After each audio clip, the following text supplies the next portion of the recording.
જય માતાજીની મિત્રો, વરસાદ ખેંચાઈ ગયો હે બાજરીમાં. બાજરી 20 દિવસની થઈ છે. બિયારણ હે બાજરીનું નંદી 75. જો ફુવારો ફરશે, બેનું પ્રેશર.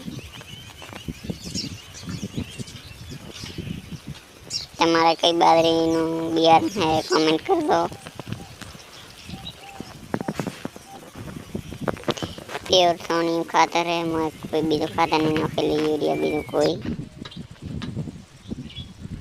કેવી છે બાજરી?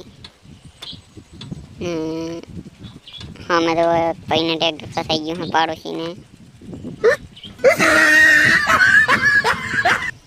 બેના પ્રેશરે 6-7 લઈને અડે, ફૂલ પ્રેશર. પૈરોમાં ફોરા હમા કરેલા હે. હજી બધી કોઈ પાણી નહીં આવેલું, પહેલું પાણી બાકી વરસાદથી ઉગેલી બાજરી વાવેલી છે. 20 દી થયા બાજરીના.